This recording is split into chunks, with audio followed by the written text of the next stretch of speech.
Hey everyone, we are here with War 10 and the unnecessary rematch against Palo. Today I will be taking in Apocalypse, Nebula, and Cable.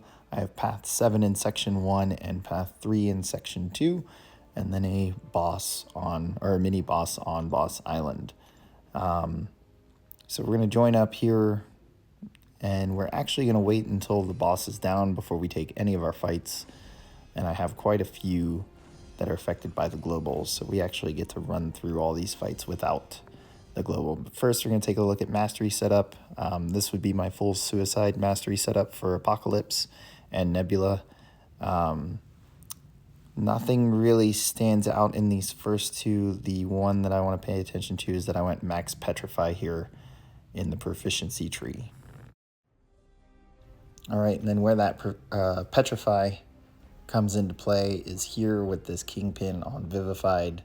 Less of a concern with unstoppable armor, so we don't have to pause our gameplay to make sure he doesn't go unstoppable. So we're just going to build to special 2, and I'm going to try and bait out his special 1 and make sure he's very low on power before dropping the special 2. But I have the input beta on for this fight and the next 2, and you're going to see why later I turn it off, and it's because of this fight. So like I said, game plan PS1, we're going to build the special 2. We're going to make sure his power is low, so here we push him past SB1. He throws it immediately, so good so far. And while we're doing this, our bleed immunity is checking in or activating, so this will help us with Fury in case there are any accidents in here. I'm just not really getting the special 1 out, but I also accidentally parry twice, so I blame that on the input system, and there I actually get lucky retaliating his heavy with the special 2 instead of throwing a basic and then throwing the special 2. Luckily he did not block that. That would have made this fight a lot interesting, especially with the amount of damage I took from Suicide's recoil and brute force. But we get out of it, heal up, we move on to Fury, a rank 4 Fury here. We still have the input system on.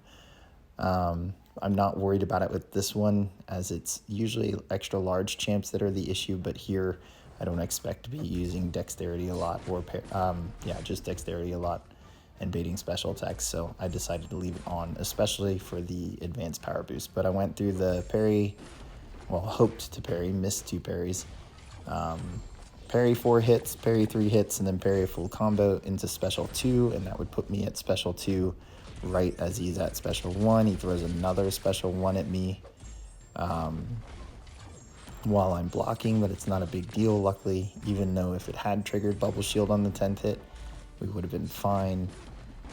We just rolled into our next special attack. Now here I'm going to take the time baiting out this special 2 while he degens, and I'm not going to throw it until he decides to throw special 2. I'm not going to go in and attack. I'd end up losing power. I'm just going to go ahead and use the special 3. He's low from degenning, and this special 3 will take him out. So, clean Fury fight, even though he didn't really play nice or cooperate 100%. That special 1 in my block was a little worrisome, but hey, works out.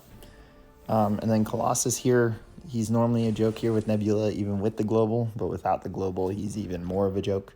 I'm going to end up parrying and doing full combos. I decide to go with a combat regen, so I don't have to use any potions on Nebula after this fight for Warlock. And again, I still have the input system on here, and it's because I know this fight isn't going to last long at all. So not any real issues baiting out a special attack against a large champion here. Just because we won't need to. And this last set of shock charges is going to do it. So down he goes, nice and easy. The remaining fights, I have it off. So I wanted to wait until my Black Panther fight was ready to go so that I could use 1 APB here for 2 fights. And my game plan with Nebula here is to block a lot but avoid getting cornered. Even if I do, it's not that hard to get off the wall with Warlock, so since he has 1 hit heavies. So I'm not too concerned with comboing him here to get him back. I do decide to there since I saw the wall. I want to get close to the 10 or to the 20 shock charges before dropping the special 2, but we're against the wall. I'm at 15, so I settle with that. I set myself up to parry there, and then I throw the special 2, and it refreshes the shocks and adds a few more. It didn't add the normal amount because of the reduced offensive ability accuracy while infected, which I anticipated could happen.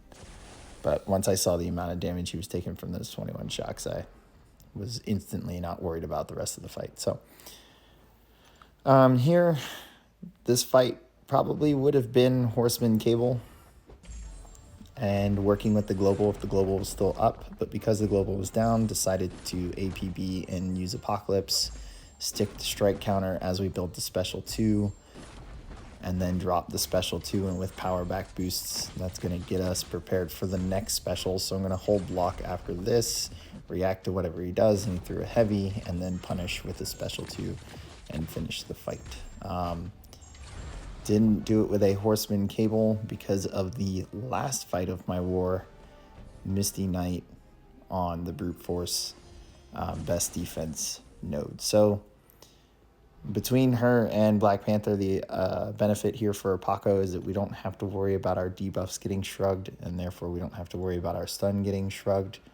And even with Black Panther, it'll actually stick instead of just disappear completely. Here we have a white Magneto pre-fight as well as we did with Black Panther. So my personal game plan here was to focus on hitting her mostly while she's stunned. Any hits outside of the stun were going to be light attacks. And then when I was ready to throw special 2, I was going to make sure, and we dashed in way too early for that. I was going to make sure to throw special 2 while she was stunned because she does have a chance to evade.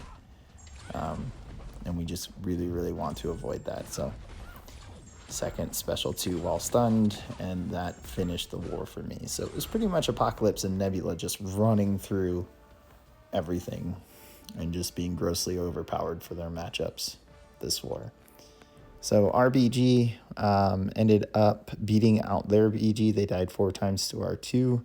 We actually ended up winning this war 10-5 and had a fabulous time. So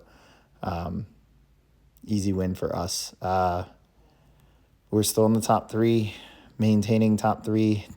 I mean, it's just really going to come down to whether or not one of these 2 last wars we rematch JA or GT40. So hope you guys enjoyed the video. Hit subscribe, like, and share, and I will catch you at the next one.